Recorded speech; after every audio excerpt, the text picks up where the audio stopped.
Makna itu nggak harus besar-besar, nggak harus ke semua orang. Kamu bermakna buat dirimu sendiri juga boleh kok.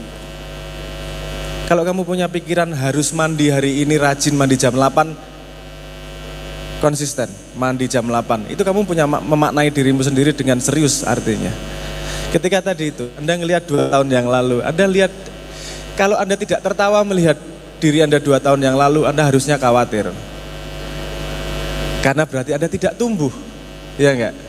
Semua pertumbuhan itu pasti menertawakan dirimu yang kemarin, dan itu tanda kedewasaan.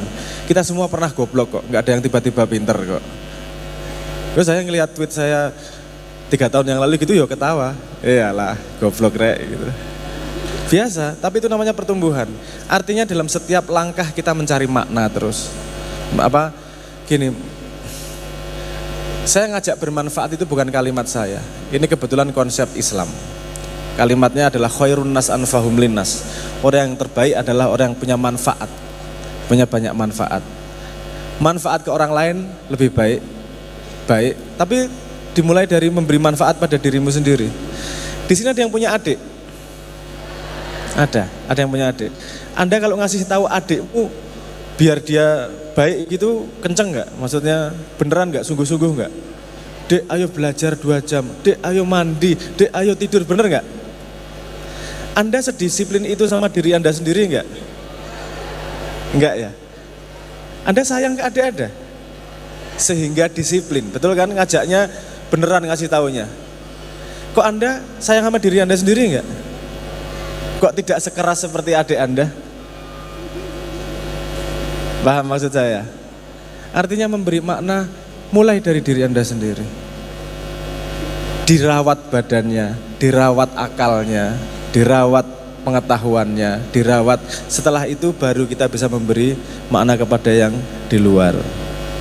Udahlah, cowok-cowok ini rajin mandi aja udah bermakna hidupnya. Udah gak usah gede-gede.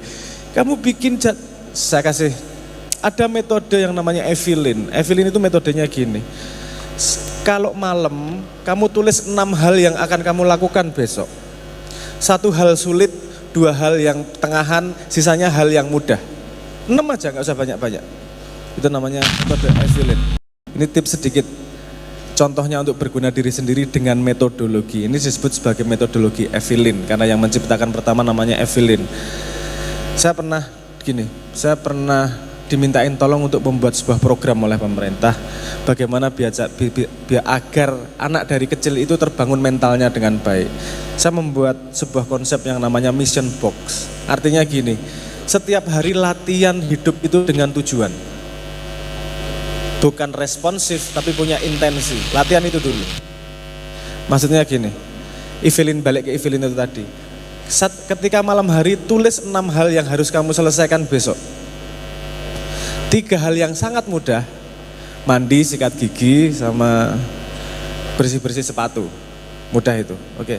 2 hal yang medium, yang agak susah sedikit. Dan 1 hal yang sangat susah, yang sangat penting, mulai ngurusi skripsi, mulai ngerjain tugas dan seterusnya. Anda konsisten dengan itu aja, itu hidup Anda akan penuh makna. Artinya Anda investasi pada diri Anda luar biasa. Sederhana, nggak ruwet-ruwet sebenarnya. Asal konsisten, Anda akan punya makna yang luar biasa pada hidup. Gitu mungkin jawabannya, Pak Matur. Konsistensi itu menjadi sangat penting ya Mas, untuk kita bisa merawat diri. Nah ini, merawat diri, merawat tidak hanya sekedar merawat fisik ya Mas, tetapi tadi juga disebut merawat secara non fisik atau secara psikis. Nah kalau misalnya terkait dengan hati nih Mas, ini kan masa-masanya teman-teman ini galau begitu, ada yang belum belum punya pasangan, masih jomblo-jomblo begitu ya. Ada titipan pertanyaan dari teman-teman mahasiswa Mas, bagaimana cara untuk bisa merawat hati ketika mencintai seseorang tapi tidak terbalaskan. Nah ini yang senyum-senyum ini kelihatan nih gitu. Bagaimana caranya Mas? Nampaknya banyak ini Mas. WA centang 2 nggak dibales gitu ya. Centang biru nggak dibales, bikin status nggak dibaca. Itu galau-galaunya anak muda zaman sekarang yang orang tua nggak paham. Zaman jenengan orang-orang tua belum ada WA, belum ada Instagram. Ini generasi yatim piatu. Karena tidak bisa belajar dari orang tuanya. Belajar TikTok tidak dari orang tuanya, belajar Instagram tidak dari orang tuanya, belajar Twitter enggak dari orang tuanya. Orang tuanya enggak lebih tahu daripada anaknya tentang sosial media. Saya harap orang-orang tua enggak tersinggung dengan ini karena faktanya memang seperti itu. Kita belajar bareng di sini posisinya. Oke.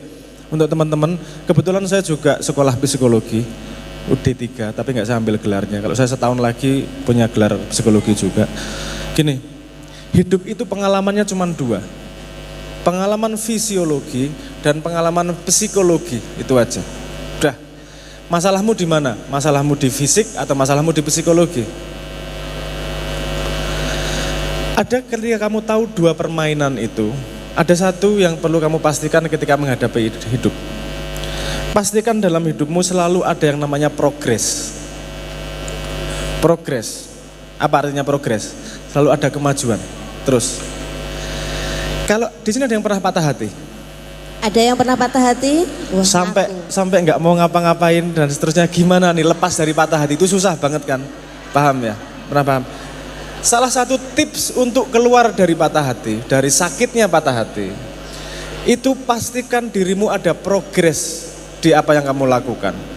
Misalnya gini, kalau kamu patah hati nggak bisa ngapa-ngapain, tapi kamu olahraga nggak berhenti nih, kamu ngangkat beratnya semakin tinggi misalnya, atau tulisanmu semakin produktif. Ketika ada progres di tempat lain, ini sakit hati tidak akan punya tempatnya untuk menguasai hidupmu. Jadi menurut saya dalam hidup itu pastikan ada beberapa hal yang kamu lakukan. Enggak cuma satu urusan hati, urusan sekolah, urusan belajar, urusan fisik, urusan apapun, ambil yang ada progresnya. Sehingga kalau satu hilang progresnya, kamu enggak jatuh. Masih ada progres yang lain yang membuatmu gagah. Di sini ada yang belajar, ada fakultas biologi di sini, ada pendidikan biologi. Pendidikan biologi ya. Oke, berarti tahu serotonin sistem, dopamin sistem, endorfin sistem ya. Saya pengen cerita dari sudut pandang biologi. Ada yang biologi di sini. Nah, itu kan urusan fisiologi, bagaimana sakit hati itu, bagaimana serotonin dan oksitosinmu turun. Gimana untuk meningkatkan itu? Dorong dengan dopamin. Apa itu dopamin? Adalah goal-goal kecil yang kamu capai setiap hari. Kalau kamu setiap hari punya tujuan, kamu sampai pada goal itu, sakit hati nggak lama. Karena kamu bisa meletakkan hatimu pada yang lain, gak cuma urusan cinta toh. Cinta itu ya penting, saya gak meremehkan ya. Sakit hati itu ya sakit bener. Bener sakit hati itu rasanya fisik walaupun hati, ya gak? Ya panas tenan hati nih, yo paham saya. Saya umurnya lebih tua jadi merasakan sakit hati lebih banyak daripada jenengan semua. Jadi itu real, bener-bener sakit. Tapi bukan berarti kita harus menyerah. Ada cara lain untuk menghadapi sakit hati. Gampangnya itu tadi, pastikan ada beberapa progres yang gak terjadi dalam hidup. Nomor 2, maknai kembali apa yang terjadi untuk urusan ini ya. Karena setiap yang terjadi itu maknanya bisa macam-macam. Satu makna membawamu sedih, makna lain membawamu gembira. Pilih yang membawamu gembira. Penting itu yang namanya pemaknaan ulang. Dan yang ketiga, beri kesempatan pada waktu untuk menyembuhkanmu. Waktu itu sahabatmu, bukan musuhmu. Kalau kamu capek, istirahat. Kalau kamu putus asa, istirahat. Nanti mulai lagi, gak apa-apa. Kasih kesempatan badan untuk istirahat. Penderita cacat tuna asmara seperti teman-teman sekalian, itu tidak selamanya kok. Kalau kamu belum punya pacar, tak kasih cara berpikir. Kalau belum punya pasangan, tak cari, kasih cara berpikir. Tuhan sedang menyiapkan pasanganmu, sedang melatih, mendidik pasanganmu agar pantas mendapatkanmu. Jadi sabar sebentar. Sabar sebentar, gak usah terburu-buru. Apa yang perlu kamu lakukan, tingkatkan kualitasmu. Agar kamu juga mendapatkan orang yang pantas di sampingmu, gitu ya. Oke. Memantaskan diri begitu ya Mas. Jadi memantaskan diri, menyiapkan juga, dan Tuhan sedang menyiapkan pasangan yang pantas untuk kita. Ini sedikit lega bagi mereka yang masih jomblo, Mas. Iya. Jadi ternyata terkait dengan cinta itu juga banyak sekali ditorehkan dalam lagu Mas Sabrang. Ya. Tapi apakah ada Mas yang dalam salah satu lagunya ini yang juga mengemukakan tentang cinta sejati? Apa sih Mbak cinta sejati? Ini saya baru mau tanya Mas. Cinta sejati itu apa Mas? Ini kalimat yang sering kita lempar ke sana sini tanpa tahu limitasinya. Kita tidak akan pernah bisa ngomong yang sejati pakai bahasa. Paham ya? Bahasa itu pakai musik juga bisa, betul. Karena musik itu adalah rasa tanpa makna. Paham maksud saya? Kalau kamu dengerin musik bisa hatinya sedih, tapi maknanya apa? Di kognitif, nggak ada maknanya. Yang memberi makna itu bahasa, yang memberi rasa nuansa itu musik. Tapi kalau kamu ngomong sejati gini, sejati itu artinya dia yang ada dan benar pada ruang dan pada waktu apapun. Betul enggak? Padahal kita ngomong itu pakai bahasa. Sementara bahasa itu adalah punya limitasi untuk menyampaikan informasi. Anda tahu kosakata bahasa Indonesia jumlahnya berapa? Ayo, ini bulan bahasa loh ini. Bahasa Indonesia jumlah kosakatanya ada berapa? Gak terhitung, gak lebih dari 1.500.000 Bu. Artinya sangat sedikit bahasa Indonesia itu kosakatanya. Bahasa Jerman kosakatanya sekitar 4.500.000. Bahasa Arab bisa sampai 6 juta. Artinya bahasa Indonesia kosakatanya sangat sedikit untuk bisa menyampaikan makna. Dan bahasa Indonesia tidak presisi. Kita lebih banyak nuansa kosakatanya. Untuk seni, untuk bercanda, untuk lirik enak. Tapi untuk sains sangat buruk bahasa Indonesia. Karena terlalu banyak ambigu. Bahasa Jerman itu bagus untuk hukum, untuk sains, tapi untuk puisi jelek. Ada maju mundurnya, ada baik buruknya. Bahasa Arab itu 6 juta, dia paling banyak karena dia punya konsep yang namanya masdar, konsep akar dari kata. Nah ini Fakultas Bahasa harusnya paham ini, bahas tentang bahasa ini. Dan kita tahu misalnya Korea, Cina pakai piktografi, itu konsep bahasanya memang berbeda.